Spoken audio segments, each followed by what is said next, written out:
তৃতীয় শ্রেণীর গণিত বইয়ের আজকের ভিডিওতে 87 পৃষ্ঠার অঙ্কগুলো নিয়ে আলোচনা করব। তো 87 পৃষ্ঠা এখানে 3টা অঙ্ক আছে, 3টা অঙ্কই আমি তোমাদেরকে সমাধান করে দেব এবং এই অঙ্কগুলো গাণিতিক বাক্য বা লিখিতভাবে দুইভাবে সমাধান করা যায়। আমি দুইটা নিয়মেই তোমাদেরকে সমাধান করে দেখাবো। তো প্রথমে দেখো এই যে 4 নম্বর অঙ্ক, এইটা আমি লিখিতভাবে কিভাবে করতে হয় সেটা তোমাদেরকে করে দেখাচ্ছি। তো দেখো 4 নম্বর অঙ্কে এখানে দেয়া আছে যে একটি বইয়ের মূল্য 95 টাকা ও 12টি কলমের মূল্য হচ্ছে 180 টাকা। তো একটি কলম ও একটি বই কিনতে রেজার কত টাকা লাগবে? তো প্রশ্ন হচ্ছে কি একটি কলম এবং একটি বই কিনতে কত টাকা লাগবে। তো এখন এইখানে এই একটি কলম আর একটি বইয়ের মূল্য সরাসরি দেয়া আছে 95 টাকা। তো একটি কলমের মূল্য কিন্তু দেয়া নেই, এখানে দেয়া আছে কি 12টি কলমের মূল্য। তো আমরা 12টা কলমের মূল্য যদি দেয়া থাকে সেখান থেকে আমাকে আগে তাহলে একটি কলমের মূল্য বের করতে হবে। তাহলে এটা আমি প্রথমে লিখব যে এই যে 12টি যেটা দেয়া ছিল 12টি কলমের মূল্য সমান কত? 12টি কলমের মূল্য দেয়া আছে 180 টাকা। তো এইখান থেকে আমার যেহেতু প্রয়োজন একটি কলমের মূল্য, তো আমি একটি কলমের মূল্য বের করব। সুতরাং একটি কলমের মূল্য, দেখো 12টি কলমের মূল্য যদি 180 টাকা হয়, একটি কলমের মূল্য কি হবে? কম হবে। আর কম হলে কি করতে হয়? ভাগ করতে হয়। 180 ভাগ কত? 12, এত টাকা। এখন এই 180কে 12 দিয়ে ভাগ করলে কথা, সেই ভাগটা এখানে আমি তোমাদেরকে দেখাই দিচ্ছি। 12 দিয়ে ভাগ করব 180কে। তো দেখো এই 12 এই 18-র ভিতরে কয়বার যায়? একবার যাবে। 12 অক্ষে 12, বিয়োগ করলে পাচ্ছি কত? 6। মানে 18 থেকে 12 বিয়োগ করলে 6, আর এই শূন্যটা যদি এখানে নামাই তাহলে কত পেলাম? 60। 12 60-এর ভিতরে যায় কতবার? 5 বার। 5 বারং 60, 5 বারং 60 মিলে গেল 0। তাহলে এইখানে 12 দিয়ে 180কে ভাগ করলে আমরা কত পাবো? পাবো হচ্ছে এই 15 টাকা। তার মানে একটি কলমের মূল্য কত পেলাম? 15 টাকা।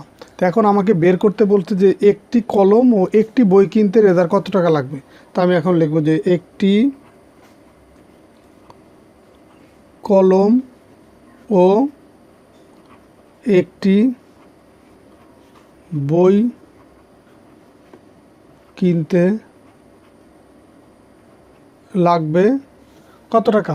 দেখো একটি কলমের দাম আমরা কত পেলাম? মূল্য পেলাম কত? 15 টাকা। তো এই যে একটি কলমের এখানে প্রথমে তাহলে লিখবো 15, আর একটি বইয়ের দাম বইয়ে দেয়াই আছে সরাসরি কত? 95 টাকা।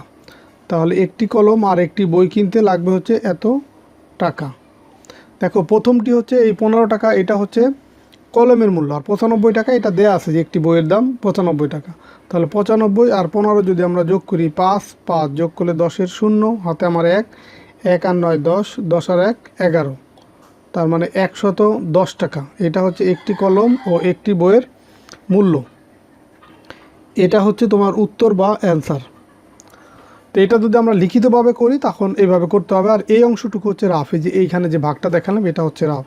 আর একই অঙ্ক যদি আমরা গাণিতিক বাক্যের সাহায্যে করি তখন এই লিখিতভাবে এইভাবে তোমাকে দিতে হবে না, সরাসরি লিখবা যে গাণিতিক বাক্য। গাণিতিক বাক্য। তো গাণিতিক বাক্য দেখো কিভাবে সাজাবো। এখানে দেয়া আছে 12টি কলমের মূল্য হচ্ছে 180 টাকা। আমার প্রয়োজন কয়টি কলমের মূল্য? একটি কলমের মূল্য। তাহলে 12টি কলমের মূল্য যেহেতু 180 টাকা, 180কে আমরা ভাগ করব কত দিয়ে? 12 দিয়ে। পেয়ে গেলাম একটি কলমের মূল্য। এর সাথে যোগ করবে একটি বইয়ের মূল্য। একটি বইয়ের মূল্য কত? 95, সেটা যোগ করব। তাহলে দেখো 180কে যদি আমরা 12 দিয়ে ভাগ করি, একটু আগে দেখালাম কত পাইছি, এই দেখো এই 12 দিয়ে 180কে ভাগ করে পাইছি কত? 15। তাহলে এইখানে আমরা সেই ভাগফল হিসেবে এখানে লিখব কত? 15। আর এখানে যেহেতু ভাগ আর যোগ দুইটার ভিতরে ভাগের কাজ আগে করতে হবে, কারণ এটাই আমি আগে করলাম। 15 যোগ এই যে 95, তো 95 আর 15 যোগ করলে পাচ্ছি কত? 110। তাহলে উত্তর লিখব কত? উত্তর 110 এত টাকা। একটি কলম আর একটি বইয়ের দাম কত? 110 টাকা। এটাই হচ্ছে উত্তর। তো এরপরে দেখো 5 নম্বর অঙ্ক। দেখো 5 নম্বর অঙ্কে যে বইয়ের কিছু খালি ঘর আছে, এটা আগে সমাধান করি, তারপরে আমরা লিখিতভাবে বা গাণিতিক বাক্যের সাহায্যে কীভাবে করতে সেটাও করে দেখাবো। যেমন এখানে বলছে যে তোমাকে বাবা দিলেন 250 টাকা, মা দিলেন 150 টাকা। তুমি এই টাকাগুলো দিয়ে তোমার শ্রেণীর 5 জন বন্ধুর জন্য খাতা ও কলম কিনতে চাও। প্রত্যেক বন্ধুর জন্য তুমি কত টাকা খরচ করতে পারবে? এখন এই বাবার দেয়া আর মার দেওয়ার মোট টাকা আগে বের করব, এবং সেটা যেহেতু 5 জন বন্ধুর জন্য খরচ করব, তখন আমরা ওইটাকে 5 দিয়ে ভাগ করব। তাহলে আগে মোট টাকা বের করতে হবে, যে মোট টাকা হবে কত, বাবার দেয়া টাকা যোগ হচ্ছে মায়ের দেয়া টাকা। বাবা দিছে 250, মা দিছে 150, যোগ করলে এখানে পাবো হচ্ছে কত, 0 0 যোগ করলে 0, 5 5 যোগ করলে 10-এর 0, হাতে আমার 1 1 আর 1 2, 2 আর 2 কত 4, তার মানে 400 টাকা পেলাম বাবা আর মায়ের দেয়া মোট টাকা। এখন এই যে 400 টাকা, এই 400 টাকা আমরা খরচ করব কয়জনের জন্য, 5 জন বন্ধুর জন্য। তাহলে 5 জন বন্ধুর প্রত্যেককে দেয়া যাবে কত টাকা, এই 400 টাকাকে 5 দিয়ে ভাগ করব। 400 টাকা ভাগ হচ্ছে কত, 5। এখন এই 400কে যদি আমরা 5 দিয়ে ভাগ করি, তখন দেখো কত পাবো, এইখানে লিখবো 400, রাফ করতেছি এটা, 5 4-এর ভিতরে যায় না, তাহলে আমরা 40কে একবারে ভাগ করব। 5 40-এর ভিতরে যায় কতবার, 8 বার, 5 8 40। এখন এখান থেকে 0 নামায় নিয়ে আসলাম, এই 0-এর ভিতরে 5 যাবে কতবার, 0 বার, 5 0 0 মিলে গেল 0। তার মানে এইখানে আমরা পেলাম কত, 80 টাকা।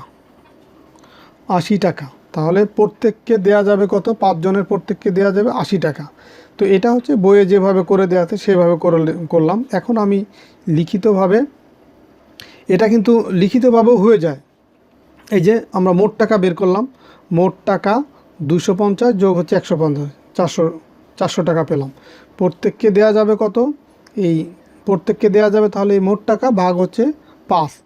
তাহলে এইখানে ভাগফল কত পেলাম, 80। এই যে এখানে 80 লিখব, তাহলে প্রত্যেককে দেওয়া যাবে 80 টাকা। এটাই হচ্ছে তোমার এই ম্যাথের উত্তর, এটাই হচ্ছে লিখিতভাবে সমাধান। এখন এটা আমরা গাণিতিক বাক্যের সাহায্যে কিভাবে করতে পারবো সেটা দেখাচ্ছি। দেখো, আমরা যদি এটা গাণিতিক বাক্যের সাহায্যে সমাধান করি, তাহলে কি দাঁড়ায়, যে এখানে লিখব যে গাণিতিক বাক্য। দেখো, এখানে বাবার দেওয়া আর মায়ের দেওয়া মোট টাকা সেটা আমি বের করব আগে। তো বাবা দিছে কত, 250, মা দিছে 150। তাহলে এই পেয়ে গেলাম আমরা মোট টাকা। এখন এই টাকাকে ভাগ করব কয়জনের ভিতরে, 5 জনের ভিতরে, মানে এই টাকাটাই খরচ করব 5 জনের জন্য, এই কারণে 5 দিয়ে ভাগ করব। আর সেই ভাগ করার আগে আমরা এখানে প্রথম বন্ধনী দেব, ভাগ কত, 5। দেখো, এখানে যদি আমরা প্রথম বন্ধনী না দিতাম, তাহলে বুঝাইতো যে এই যোগ আর এখানে ভাগ আছে, তাহলে এই 150কে এই 5 দিয়ে আগে ভাগ করতে হবে, কারণ ভাগের কাজ যেহেতু আগে করতে হয়। তো কিন্তু সেটা তো করলে ভুল হবে, এই কারণে আমরা এটাকে প্রথম বন্ধনী দিয়ে নিলাম, যোগের যেটা আছে। তো এখন এই 250 আর 150 যোগ করলে কত পাচ্ছি, 400। এটাকে ভাগ করবো কত দিয়ে, এই 5 দিয়ে। তো 5 দিয়ে 400কে ভাগ করলে কত পাচ্ছি, 80। তাহলে উত্তর হবে কত, উত্তর হবে 80 টাকা। তো গাণিতিক বাক্যের সাহায্য করলে দেখো এইটুকুর ভিতরে হয়ে যাচ্ছে। আর লিখিতভাবে তোমাদের বইয়ে যেটা করে দেওয়া আছে ওইটাই লিখিতভাবে। তো এরপরে আমরা 6 নম্বর অঙ্ক সমাধান করব। তো দেখো, 6 নম্বর অঙ্কে বলছে যে একটি বাগানের 15টি লিচু গাছের প্রতিটি থেকে 60টি করে লিচু পেরে 20 জনের মধ্যে সমানভাবে ভাগ করে নিলে প্রত্যেকে কয়টি করে পাবে। এখন এই যে 15টি হচ্ছে লিচু গাছের সংখ্যা, এবং প্রত্যেক গাছ থেকে প্রতিটি মানে হচ্ছে একটি গাছ থেকে লিচু সংগ্রহ করে কয়টি, 60টি। তাহলে এখানে আমরা লিখব যে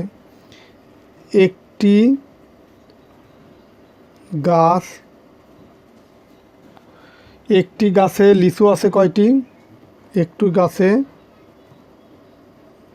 লিচু আছে সমান 60টি। একটি গাছে লিচু আছে কয়টি, 60টি। তো এরকম গাছ কয়টি, 15টি। তো 15টি গাছে লিচু সংখ্যা বের করবো আমরা। সুতরাং 15টি গাছে লিচু আছে, বেশি হবে, একটি গাছে যা থাকবে 15টি গাছে তার চেয়ে বেশি হলে কী করতে হয়, গুণ। 60 গুণ হচ্ছে 15। তো 60কে যদি 15 দিয়ে গুণ করি কত পাবো, দেখো এই 0 আমরা বাদ দিলাম, সেটা আগে লিখে দিতে পারি। 6 দিয়ে যদি 15কে গুণ করি, 6 আর 5 গুণ করলে 5 6 30-এর 0, হাতে আমার 3, 6 6 আর 3 কত, 9। তার মানে আমরা 900টি লিচু পেলাম। এই 15টি গাছ থেকে মোট আমরা 900 লিচু পাবো। এখন এই 900 লিচু ভাগ করব কত জনের ভিতরে, 20 জনের মধ্যে। তখন আমরা লিখব যে সুতরাং প্রত্যেকে